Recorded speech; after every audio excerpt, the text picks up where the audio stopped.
Okey. So cikgu harap ni dah boleh nampak lah kot. Boleh cikgu. Boleh kan? Okey. So ini cikgu rasa yang ni cikgu dah terang tentang kesan logam ke atas pengaratan besi. Okey. So kalau kita, ni adalah eksperimen daripada buku teks. Okey, so cikgu recall sedikit tajuk pengaratan yang kita dah belajar. Okey, so yang kita dah belajar pada 2 minggu yang lepas. Okey, kita dah belajar tentang maksud pengaratan.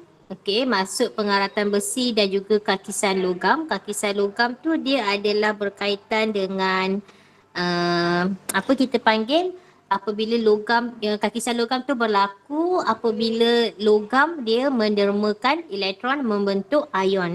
So itu kita panggil kakisan logam. So kakisan logam ni adalah satu tindak balas redox lah. Sebab apa? Sebab logam tu dioksidakan. Kenapa kita kata dia dioksidakan? Sebab dia telah menderma elektron. Okay, so dalam tajuk ni juga kita belajar tentang siri elektropositif. Okay, siri elektrokimia. Okay, siri elektrokimia yang mana kita boleh rujuk kepada siri keupayaan elektrod piawai. Kalau kita tengok dalam siri keupayaan elektrod piawai ni, semakin negatif nilai E0, okey, nilai E0 yang ini semakin elektropositif lah sesuatu logam. Dan apabila semakin elektropositif, semakin mudah logam itu terkakis. Okey, kemudian kita belajar tentang mekanisme pengaratan besi. Ada 4 mekanisme, ada 4 proses, mekanisme tu langkah lah. Ada 4 step langkah dalam proses pengaratan besi. Dan apabila ada 4 langkah, so adalah 4 persamaan. Okay, ini pun kita dah bincang. Okay, and then kita bincang juga kesan logam lain ke atas pengaratan besi. Okay, so ini ada kaitan dengan kaedah kita nak mencegah pengaratan besi, iaitu kita menggunakan kaedah logam korban. Biasanya logam korban ni kita menggunakan logam yang lebih elektropositif. Apabila logam yang lebih elektropositif digunakan, maka logam itu yang akan mendermakan elektron. Logam itu yang akan dioksidakan. Jadi besi itu akan selamat. Besi tidak akan berkarat. Okey. So dalam eksperimen 1E ni, buku teks muka surat 54 dan 55, okey, kita menggunakan larutan agar yang mengandungi larutan kalium heksasionaferat 3 dan penunjuk phenolphthalein. Yang ni. Okey, larutan kalium heksasionaferat 3 ni fungsi dia untuk apa? Fungsi dia untuk kita nak menguji kehadiran ion ferrum 2. Kalau ion ferrum 2 tu hadir, maka kita akan nampak tumpukan biru 2 pada paku besi tersebut. Yang inilah. Okey, ini yang kita bincang pada 2 minggu lepas pada kelas yang terakhir. Okey, manakala phenolphthalein, okey, phenolphthalein ni fungsi dia kita guna untuk mengesan kehadiran ion hidroksida. Okey, so kalaulah paku itu tidak berkarat, okey, paku itu tidak berkarat, so dia akan kita akan nampak pemerhatian tumpuk merah jambu terbentuk. Kalau paku tu berkarat, kita akan nampak tumpuk biru gelap terbentuk. Okey. Okey. So cikgu rasa ini kita dah bincangkan, betul tak? Sampai sekejap. Sampai sini ya. Yes, ni cikgu dah tulis dah, stop dekat sini.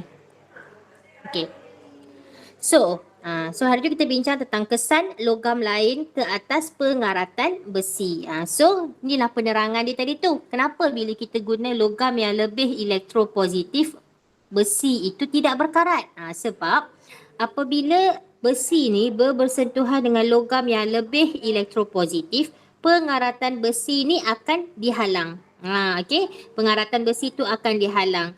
Okey, manakala apabila logam tu apabila besi tu dia bersentuhan dengan logam yang kurang elektropositif, so pengaratan besi tu akan berlaku dengan lebih cepat. Okey, so kita tengoklah, kalaulah besi, okey, ni paku besi. Cikgu lukis paku besi. Sebab pengaratan tu berlaku pada besi. Sebab apa pengaratan mesti besi? Sebab syarat untuk berlakunya pengaratan mesti ada ferrum iaitu besi, oksigen dan juga air. Kalau tak ada air memang tak akan berlaku pun. Kalau bukan besi memang tak akan berlaku karat pun. Okey, sebab karat tu adalah ferrum 3 Allahu Akbar. Okey, karat tu adalah ferrum 3 oksida terhidrat. Sebab ferrum, nama karat tu sendiri adalah ferrum 3 oksida terhidrat. Sebab itulah mesti ada ferrum. So kalaulah ini adalah paku besi. Okey. So dekat tepi ni, nampak? Ni warna kuning. Warna kuning ni logam yang kita salutkan dia. Kita lilit dia. So kalaulah logam yang warna kuning ni adalah magnesium, aluminium dan zinc, maka besi itu tidak akan berkarat. Kenapa? Sebab magnesium, aluminium dan zinc ni lebih elektropositif dan lebih cenderung untuk melepaskan elektron. Manakala kalaulah yang warna kuning ni adalah logam yang kurang elektropositif seperti stannum, plumbum dan kuprum, maka apa yang berlaku disebabkan dia kurang elektropositif, jadi dia tidak akan cenderung untuk menderma elektron. So paku besi ini yang akan menderma elektron. Bila paku besi yang menderma elektron, paku besi itu akan berkarat. Okey? So kita lihat dekat sini. Kesan logam lain ke atas pengaratan besi, penerangan dia lagi. Apabila besi bersentuhan dengan logam yang lebih elektropositif seperti zinc, maka pengaratan besi akan perlahan. Kenapa pengaratan besi perlahan? Sebab zinc ni yang akan derma elektron membentuk ion zinc. Ferrum tu dia akan selamat. Okay. So atom zinc dia akan melepaskan elektron dengan mudah berbanding ferrum. Zinc dia akan terkakis dan akan mengalami pengoksidaan. Pengoksidaan tu inilah proses melepaskan elektron. Okey. So setengah persamaan ini sepatutnya E ni dekat atas Okey. So elektron yang dibebaskan dia akan mengalir melalui besi. Okey, elektron ni dia akan bebas mengalir melalui besi, dia pergi ke permukaan logam yang terdapat air dan oksigen. So setengah bagi persamaan persamaan ni, so elektron tadi tu yang didermakan tu dia akan diterima oleh oksigen dan air dan dia akan membentuk ion hidroksida. So ion hidroksida tu akan terbentuk juga. Okey. Itu kalau besi tadi dia bersentuhan dengan logam yang lebih elektropositif. What happen sekiranya besi tu dia bersentuhan dengan logam yang kurang elektropositif? Contohnya adalah kuprum, stannum, lagi apa lagi? Yang kurang elektropositif, argentum. So what happen? Atom ferrum ni, atom ferrum ni dia akan kehilangan elektron. Macam cikgu terang tadilah, sebab logam-logam ni kurang elektropositif. Jadi ferrum yang lebih elektropositif kan. So ferrum yang akan mendermakan elektron. So ferrum yang akan dioksidakan. So bila ferrum dioksidakan, ferrum ni dia akan bergabung dengan ion hidroksida nanti dan dia akan membentuk karat. Okay. So ada dua cara untuk kita nak cegah pengaratan besi. Okay, so dua cara kita nak cegah pengaratan besi. Yang pertama, ini adalah kaedah yang pertama, kita menggunakan permukaan perlindungan. Okey, permukaan perlindungan ni, kaedah ni tujuan dia kita dapatlah halang besi tu dari bersentuhan dengan air dan oksigen. Kita cuma tak nak bagi kalau besi tu teroksida sekalipun tak ada masalah as long as dia tak sentuh dengan air dan oksigen. Bila dia sentuh air dan oksigen tu yang akan menyebabkan ion ferrum tu akan bergabung dengan ion hidroksida. Okey, so antara permukaan perlindungan yang kita boleh guna adalah cat. So yang pertama adalah cat, grease, lapisan plastik. So contoh yang kita guna cat dengan grease dan lapisan plastik ni, cat untuk pagar, kereta dan jambatan. Lagi satu minyak. Biasa kita akan letak minyak kan pada enjin kereta. So minyak tu ataupun grease tu dia akan melindungi besi tersebut daripada bersentuhan dengan air dan juga oksigen. So enjin kereta ni bahayalah kan. Takkanlah kita nak cat enjin kereta, memang tak logik lah kan. So kita letak grease. Okay, and then dawai pagar. Lagi satu cara, dekat dawai pagar tu kita letakkan lapisan plastik. Okay, tapi biasanya kalau pagar kereta cat ni biasa kita akan pagar kereta semua ni kita akan cat lah yang paling senang kan. Okay, alright. Kedua, kita menggunakan logam lain. Penggunaan logam lain ni contohnya penggalvanian, penyaduran kromium, penyaduran timah. Ini yang kita belajar masa tajuk elektrolisis tu. Salah satu aplikasi elektrolisis iaitu penyaduran logam. Contohnya macam kunci besi, cincin besi kan. Cincin besi ni dia senang berkarat kan. So kita sadurkan dia dengan argentum contohnya dengan kuprum warna perang kan ataupun argentum lah warna silver. So kita sadurkan dia. So kita dapatlah elakkan cincin besi, kunci besi tu daripada berkarat. Okey. Kaedah yang kedua, ni kaedah yang kedua iaitu perlindungan logam korban. Dengar betul-betul bukan logam karbon, logam korban. Okey. So besi ni kita akan ini yang biasa kita guna pada bangunan, bangunan ataupun kapal yang besar lah. Sebab kalau kita macam bangunannya ni, cat ni pun dia sebenarnya cat ni lama-lama cat tu akan terhakis juga. Kalau kita buat penyaduran pun lama-lama logam yang kita sadur tu pun akan terhakis juga kan. So lagi satu kaedah kita boleh menggunakan perlindungan logam korban. So apa benda perlindungan logam korban ni? Ingat lagi tak kita dah belajar tentang logam yang lebih elektropositif tu? So besi tadi tu kita akan sambung pada logam yang lebih elektropositif seperti magnesium dan zinc. Boleh je nak guna aluminium pun, tapi kebiasaannya industri ni dia akan menggunakan magnesium dan zinc.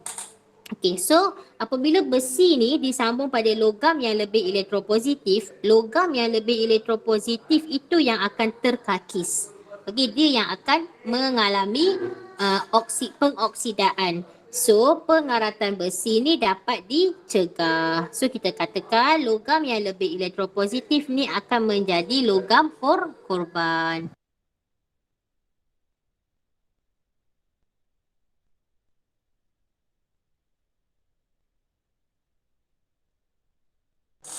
Okay.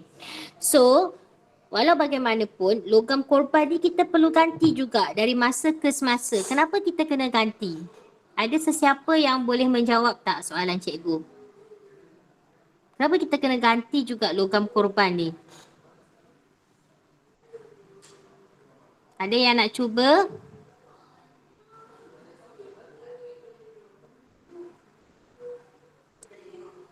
Ada yang nak cuba jawab? Andi?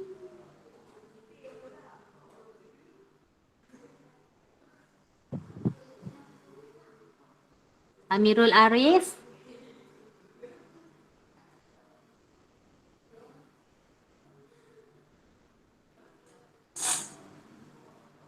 Ada yang nak cuba jawab tak? Suara saya tak jelas ke?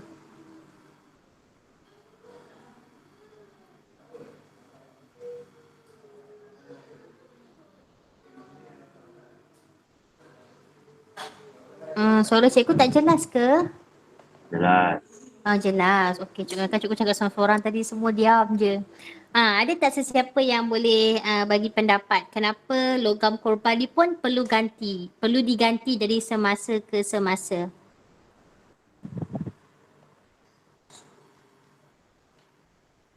Ayu Atika. Sebab terhakis je. Pandai Ayu. Betul tu. Cikgu sebenarnya tengah menilai juga PBD kamu ni. Cikgu rekod.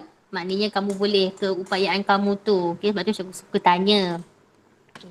Tapi kalau tak tahu tak apa. Jawab je tak tahu. Tak ada masalah. Okay. Tapi at least kamu boleh berfikir. Kamu kena fikir.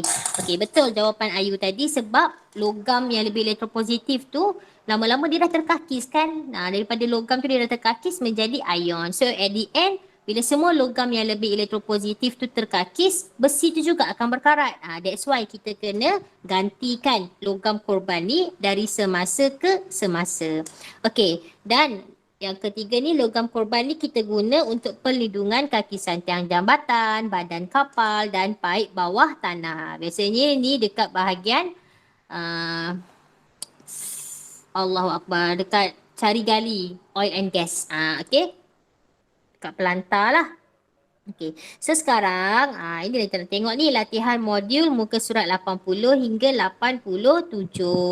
Okey. So ni cikgu dah terang ke yang ini? Dah, cikgu dah terang. Okey. Okey, latihan 66. Okey, bila kat sini tak berconteng tu maknanya kita belum buat lagi lah.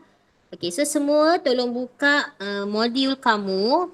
Latihan 66 ni muka surat 81. Tolong pegang pen, pensel, segala alat tulis sebab ada sedikit errata yang cikgu perlu terangkan. Okey, kalau dah ready, bagi tahu ready cikgu.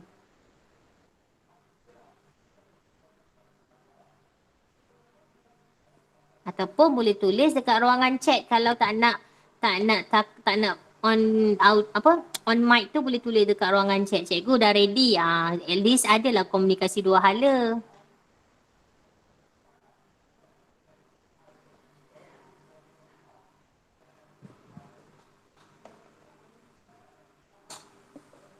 Semua dah ready ke? Okay, thank you. Alright, okay. Okay, thank you. Macam itulah, kalau ada soalan boleh tanya tau dekat ruangan chat. Jangan malu-malu nak tanya. Kalau kamu dah type tu, cikgu tak respon tu, kamu on lah mic cakap cikgu, saya ada tanya soalan dekat ruangan chat. Macam tu.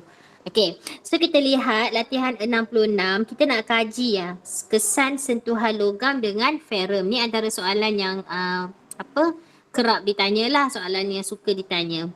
Okay, so rajah menunjukkan paku besi yang dililitkan dengan logam kuprum. So dekat sini nampak dia letak larutan kalium hexacyanurate 3 dengan phenolphthalein. So ingat balik larutan kalium hexacyanurate 3 untuk mengkaji kehadiran ion hidroksida.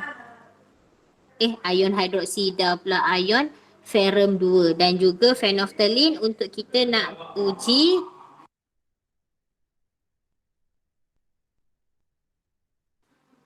kita nak uji kehadiran ion hidroksida. So paku besi ni dia lilit dengan logam apa? Dia lilit dengan logam kuprum. So soalan cikgu, logam kuprum dengan ferrum atau besi, yang mana lebih elektropositif?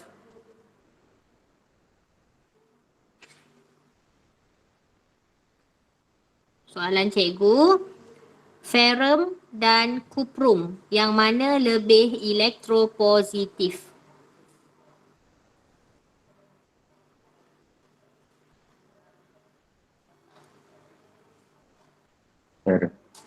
Ferrum. Okay, thank you Danish. Ferrum lebih elektropositif. Dekat sini pun dia dah nyatakan. Okay, so ferrum lebih elektropositif. So kita buatlah simbol ni, ferrum lebih elektropositif daripada kuprum. Jadi untuk proses pengoksidaan, iaitu proses pengoksidaan akan menjadi sebagai ejen penurunan, adalah magnesium. Magnesium ni kamu tolong potong, bukan magnesium tetapi ferrum. Tolong potong magnesium tu kamu potong, jadikan dia sebagai ferrum.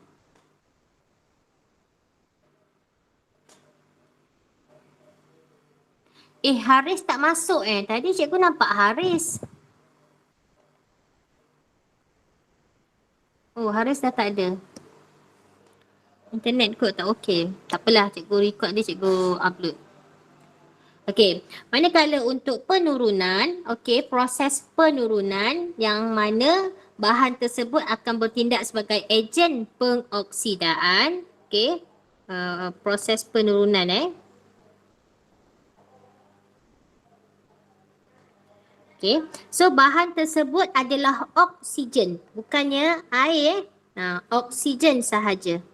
Awak potong air tu. Okay, dekat sini ejen pengoksidaan ataupun bahan yang mengalami penurunan adalah oksigen. Tolong betulkan. Okay. Alright. So setengah persamaan. Setengah persamaan. So ini bukan lagi magnesium. Okay, bukan lagi magnesium tapi ferrum. Kamu gantikan dengan ferrum. Okay, so ferrum, cikgu tulislah kat bawah ni So mana nak tulis ni? Cikgu tulis bawah lah. So ferrum dia akan mendermakan elektron membentuk ion ferrum 2. Okay, cikgu tulis kat bahagian bawah. Okay. So dekat sini adalah ferrum lah. So sinilah yang rata tu. Okay. So atom ferrum melepaskan elektron membentuk ion ferrum. Okay, untuk soalan ini cikgu bimbing kamu. Soalan seterusnya kita buat sama-sama tapi cikgu nak jawapan daripada kamu. Okay. So ion yang hadir, alright, ion yang hadir di proses pengoksidaan. Okay, ion yang hadir untuk proses pengoksidaan adalah ion ferrum 2. Okay, ion ferrum 2. Okay.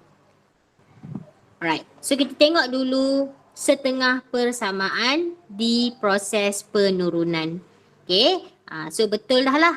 Okay, oksigen dia akan bergabung dengan ataupun oksigen dia akan larut dengan air dan menerima 4 elektron membentuk 4 mol ion hidroksida. Okay. Oksigen dan air menerima elektron membentuk ion hidroksida. So ion yang akan hadir di dalam proses penurunan adalah ion hidroksida. Okay. So ingat dekat asal tadi dia kata dia menggunakan larutan kalium hexacyanuriferat 3 dan phenolphthalein. Okay, first thing kamu tengok dulu ada tak ion ferrum 2. Kalau ada ion ferrum 2, kamu terus abaikan yang phenolphthalein. Okay, abaikan yang OH ni. Ni abaikan. Tengok dulu ferrum hadir ke tak ada. Okay, so disebabkan ion ferrum 2 ni hadir, jadi pemerhatian yang kita akan nampak adalah tompok biru tua akan terbentuk. Okay, tompok biru tua yang akan terbentuk. Jadi cikgu kata kalau biru tua terbentuk, paku besi itu berkarat. Okay, paku besi berkarat. Sebab apa? Sebab ada ion ferrum. Jadi ion ferrum ni akan bergabung dengan ion hidroksida, dia akan membentuk mendakan hijau iaitu ferrum 2 hidroksida. Yang lama-lama mendakan hijau ni akan bertukar menjadi karat. Boleh faham tak? Boleh. Okay, thank you dah. Yang lain kenapa tak nak respon? Boleh, alright, thank you. Yang respon dekat chat pun ada. Okay, thank you. Okay, so soalan B. Masih lagi tentang konsep kesan logam ke atas pengaratan besi. Kesan logam lain. So yang B sama, dia kata paku besi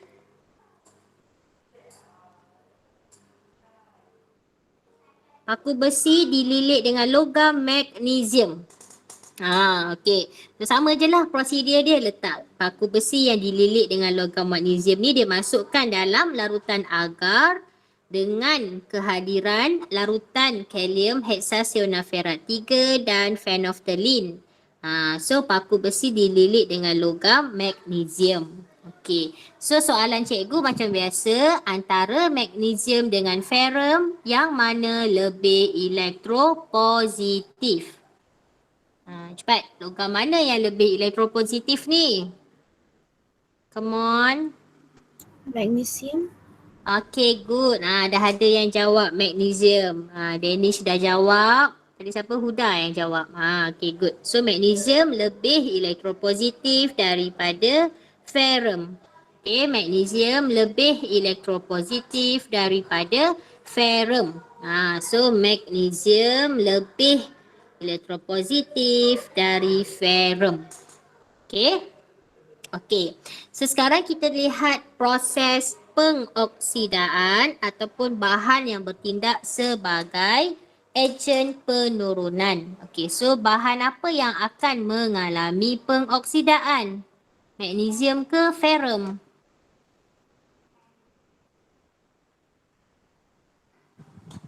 Magnesium. Yes, betul. Magnesium. Okey. Ingat bahan yang lebih elektropositif itu yang akan bertindak sebagai ejen penurunan ataupun mengalami proses pengoksidaan. Okey. Okey. So kita lihat manakala untuk ejen pengoksidaan ataupun proses penurunan. Okey, proses penurunan. Jangan fikir banyak-banyak. Ini memang oksigen. Okey, dekat bahagian penurunan memang oksigen. Jangan duk confuse. Sekarang yang kita nak tentukan bahan yang bertindak sebagai ejen penurunan atau bahan yang mengalami pengoksidaan, itu yang kita kena tentukan. So kamu pilihlah logam yang lebih elektropositif. So untuk setengah persamaan, magnesium dia akan melepaskan elektron membentuk ion magnesium. So magnesium melepaskan elektron membentuk ion magnesium. Senang je kan sebenarnya. Okay. Alright. Okay. Manakala setengah persamaan untuk proses penurunan adalah O2. Okay, O2 gabung dengan 2 H2O tambah 4 elektron. Kamu hafal lah cerita 4 orang hutan ni. Okay, cerita 4 orang hutan, cuma kalau proses penurunan dia terbalik lah. 4 orang hutan tu di belakang. So kita kata oksigen dan air menerima elektron membentuk ion hidroksida. Okay. Okay, so ion yang hadir, ion yang hadir, tengoklah apa ion yang terbentuk. Of course lah ion magnesium. Dekat sini ion apa yang terbentuk dekat proses penurunan? Ion hidroksida. Okey, pemerhatian sekarang ni. Okey, so pemerhatian.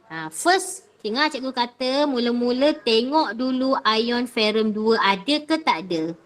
So dalam kes kita ada tak ion ferrum 2? Tak ada. Tak ada. So kalau tak ada terus abaikan. Warna biru tua jangan duk fikir dah. Tengok ada ion hidroksida. So ion hidroksida kita kait dengan phenolphthalein. So phenolphthalein tadi disebabkan ada ion hidroksida, so tompok merah jambu terbentuk. Dia ada dua lah, sama ada tompok biru tua atau tompok merah jambu terbentuk. Okay, so tompok merah jambu terbentuk itu menunjukkan paku besi ni berkarat ke tidak?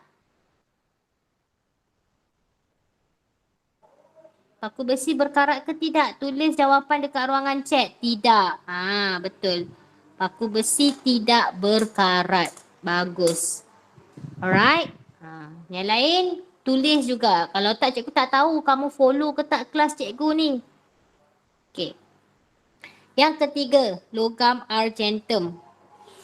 Okay, logam argentum. Okay. So, logam argentum, paku besi. Okay, so argentum macam biasalah larutan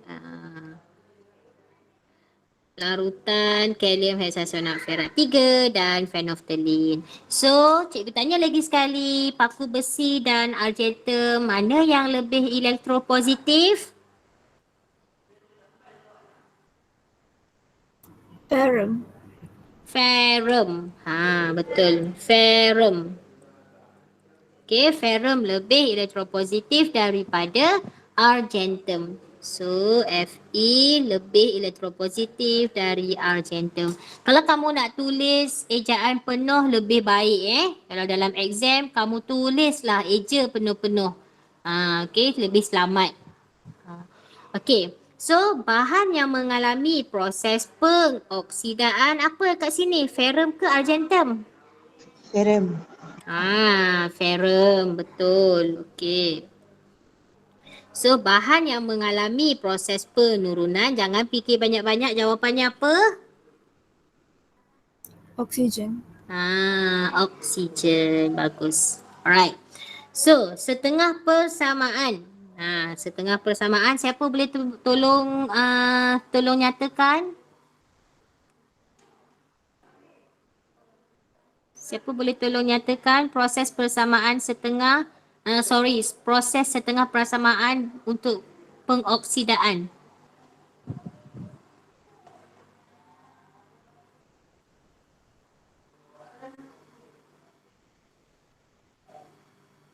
Iqbal ada tak?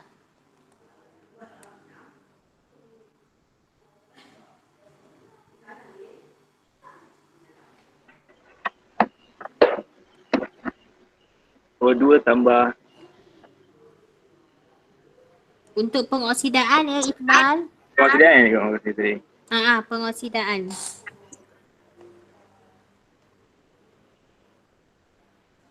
Fe menghasilkan Fe2 plus tambah 2 elektron. Betul. Okey, Fe menghasilkan Fe2 plus tambah 2 elektron. Okey, bagus. Alhamdulillah. So, ayat yang kita nak tulis untuk persamaan kita katakan atom ferrum melepaskan elektron. Cikgu buat singkatan je tau, tapi dalam exam tolong tulis ejaan penuh. Melepaskan elektron membentuk ion ferrum 2. Okay? Alright. Dan ion yang hadir dekat proses pengoksidaan adalah ion apa, Amirul Arif?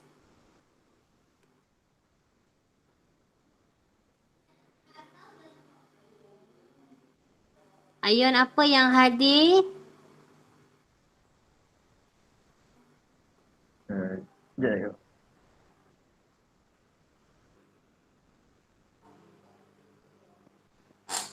OH ke? Untuk proses pengoksidaan. Sekejap.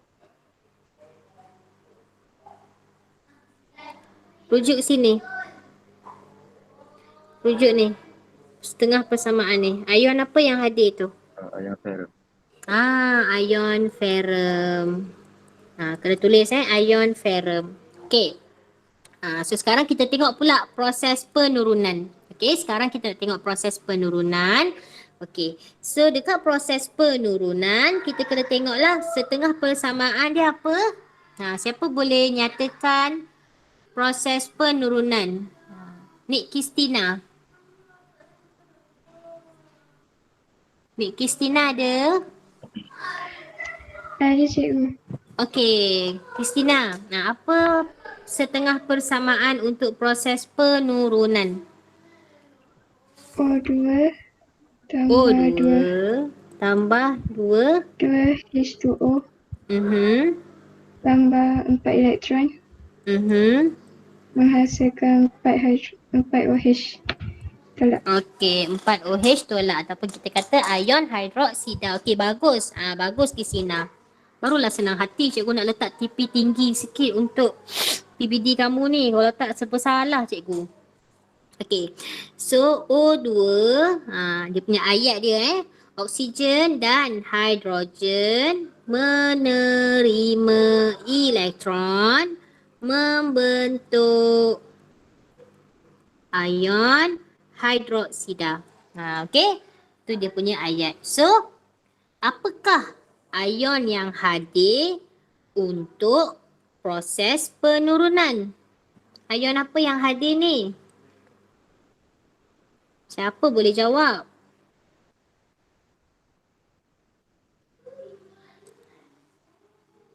Ion apa yang hadir? Hidroksida. Ion hidroksida. Bagus. Okey. Okey, untuk ruangan pemerhatian. Okey, pemerhatian ada dua je untuk pengaratan ni. Sama ada tumpuk biru tua atau tumpuk merah jambu. Yang mana satu? Biru tua. Okey, betul Andi. Bagus. Tumpuk biru tua.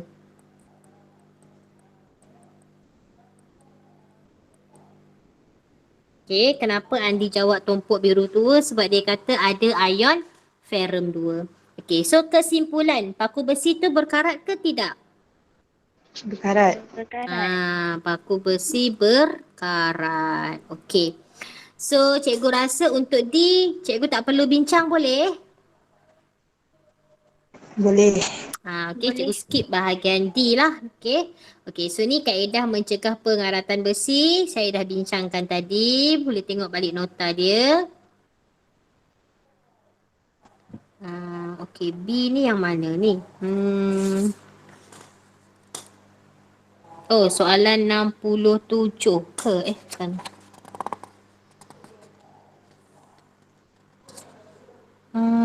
Oh, ini soalan berulang ni. Oh, okey, soalan berulang. Okey, cikgu abaikan ya. Okey, cikgu nak tengok soalan 67. Okey.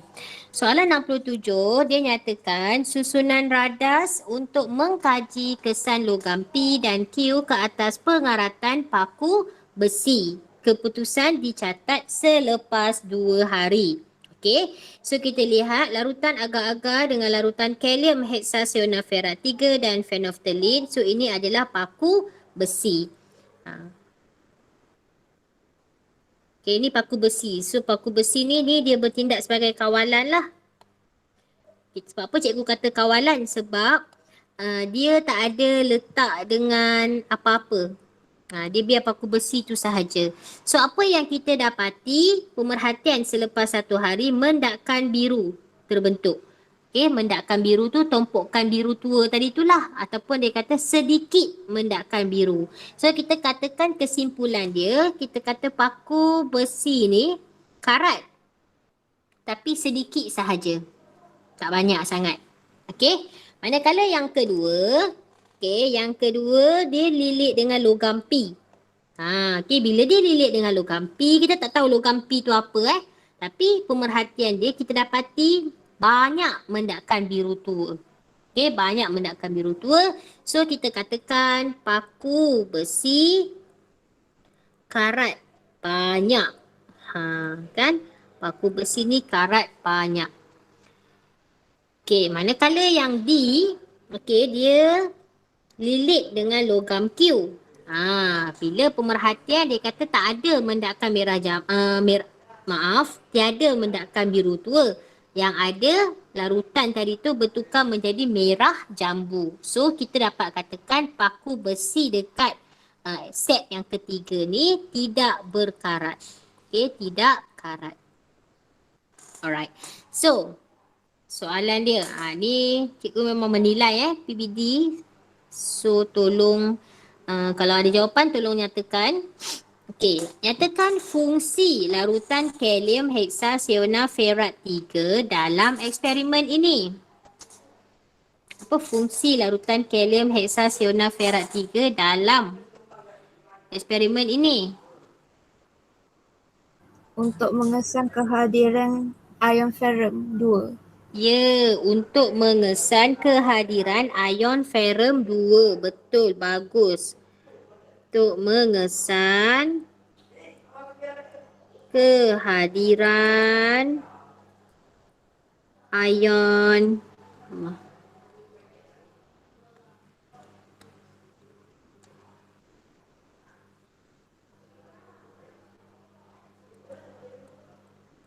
untuk mengesan kehadiran ion ferrum 2. So dia dapatlah 2 markah. Jawapan macam tu pun boleh dapat 2 markah kan?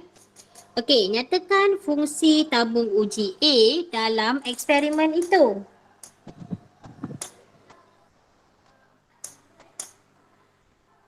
Apa fungsi tabung uji A?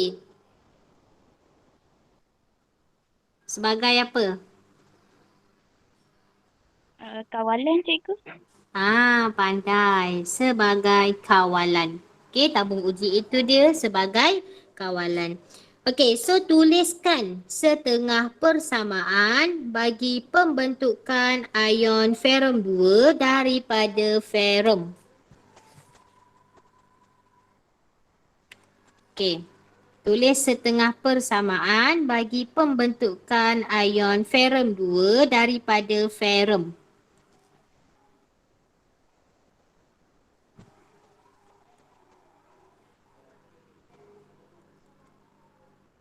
Okey, ferum.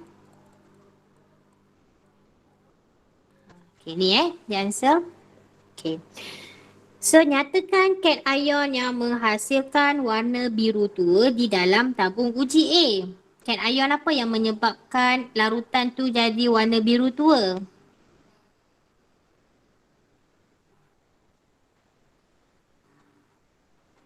Ion ferum 2. Okey, thank you Danish. Ion ferum 2. Okey, alright. Terangkan jawapan anda. Kenapa kamu kata cation ferum 2 tu? Kerana atom ferum melepaskan elektron membentuk ion ferum 2. Kalau kamu perasan, ayat dia pusing-pusing kat situ juga kan? So tak adalah susah sangat. Okey. So soalan E, ramalkan tabung uji yang menunjukkan pengaratan besi paling cepat. Paling cepat. Sebab tu tadi dekat pemerhatian ada sedikit mendakkan biru tua, banyak mendakkan biru tua. Sebab dia nak bagi soalan E ni ramalkan. Okey. Jelaskan jawapan anda. Kenapa tak okey? Ramalkan tabung uji mana yang berkarat dengan lebih cepat? So, the answer must be A or B lah kan? So, cepat cikgu tunggu jawapan kamu. A ke B yang berkarat dengan lebih cepat?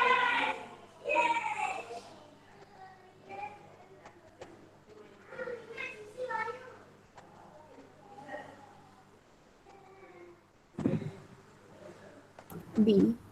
B. Betul. Tabung uji B.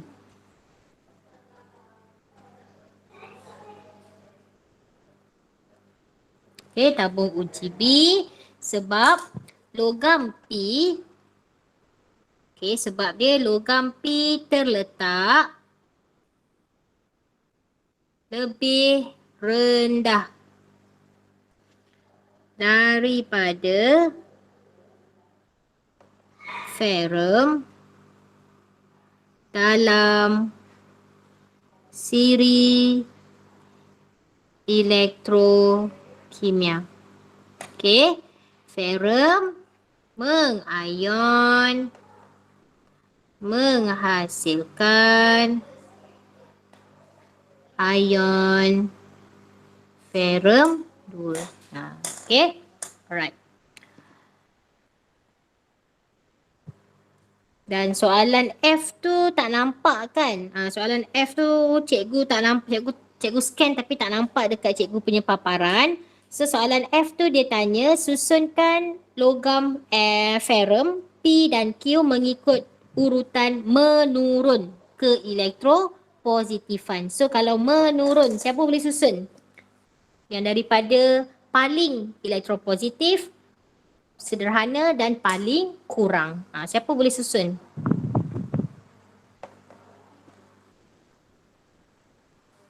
Ada tak yang boleh susun? Boleh tulis ruangan jawapan dekat ruangan chat ataupun boleh on mic. Logam Q. Okey, Q. Lepas tu logam ferum.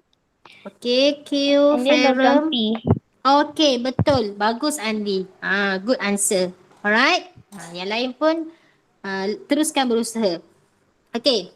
Soalan 68 esei. Dah selesai soalan 67. Okey, soalan 68 ni adalah soalan berbentuk esei, tetapi sebabkan ini adalah latihan, jadi kita katakan dia esei terbimbing lah. Tapi dalam exam tak adalah bimbingan macam ni. Okey, kenapa cikgu kata esei? Cuba kamu tengok soalan dia berapa markah? 8 markah. Banyak ni 8 markah. Okey. Soalan dia ada 8 markah kan? Okey. So, kita tengok soalan dia tanya, jadual 68 menunjukkan keputusan bagi dua eksperimen untuk mengkaji kesan logam X dan Y terhadap pengaratan besi. Okey. So, ada dua set eksperimen, 1 dan 2. Okey, kita tengok dulu set 1. Okey, kita tengok set 1. Paku besi ni, okey, paku besi ni dia lilit dengan logam X. Dan pemerhatian yang kita dapat selepas beberapa hari, tumpukan biru tua terbentuk. So, kalau tumpukan biru tua terbentuk, paku besi ni berkarat ke tidak? Berkarat. Paku besi berkarat. So, bila dapat soalan, kamu huraikan dulu maklumat yang dia bagi supaya mudah kamu untuk jawab. Okey, manakala set B, okey, dia lilit dengan logam Y, tiada perubahan. Dekat sini dia cuma letak kalium hexacyanuriferat 3 sebab tu tak ada warna merah jambu. So kamu kena faham kenapa tak ada warna merah jambu, sebab dia cuma letak hexacyanuriferat 3. So dia nak tengok ion ferrum 2 tu hadir ataupun tak sahaja. So kalau tiada perubahan bermaksud ion ferrum 2 tak ada lah kan. So paku besi tu berkarat ke tidak, kesimpulan dia?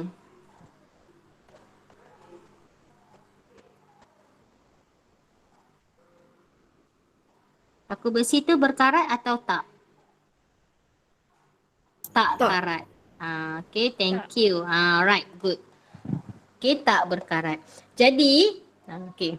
So, kamu tahulah logam X tu mestilah logam yang lebih, logam X tu kurang elektropositif daripada besi. Y lebih elektropositif daripada besi. Okey, so berdasarkan jadual 68, nampak tak soalan dekat sini yang dia tanya cadangkan nama logam X dan Y. Ini mesti 2 markah. Okey, so cadangkan nama logam X dan Y.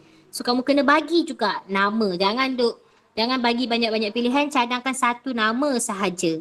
Okey, so dia bagi kamu kita panggil apa? Guide lah. Guide untuk kamu jawab soalan berbentuk esei ni. Macam mana nak dapat 8 markah ni? Okay. So, itu soalan yang pertama. Soalan yang kedua, terangkan mengapa terdapat perbezaan pemerhatian dalam kedua-dua tabung uji itu. Ini mesti 6 markah. So, kamu boleh pecahkan 2. 6 markah ni pecahkan 2. 1 untuk set eksperimen 1, yang lagi 1 set eksperimen yang kedua. Ni kalau dia tak bagi guide lah. Tapi ni soalan ni dia bantu kamu macam mana cara nak menjawab soalan esei. So, apakah logam X? Ni jawapan dia Apakah logam X? So, kamu rasa-rasa logam X ni logam apa? Kuprum. Boleh kuprum. So, cikgu terima jawapan yang pertama, kuprum. Okey, selain kuprum, okey, kamu boleh juga nyatakan stannum atau argentum. Okey. So, susunan dia macam biasa je. Kalium. Tapi natrium ni jaranglah kita pakai. Kita start dengan daripada magnesium Magnesium, aluminium, zinc, so ferrum. Okay, and then stannum, plumbum. Tapi biasa jarang kita pakai stannum dengan plumbum. Kita pakai kuprum. Kuprum atau argentum. Biasa kita akan ambil 3 ni dengan 3 ni lah. Okay. Okay. So logam Y. Apakah logam Y?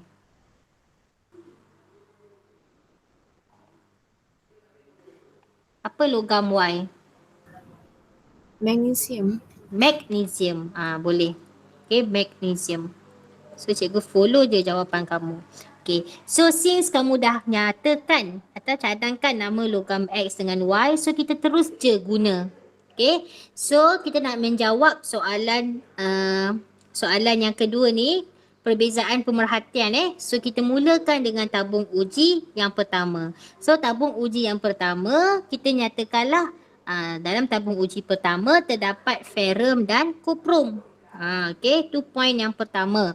Okay, ferrum dan kuprum. So ferrum adalah lebih elektropositif daripada kuprum.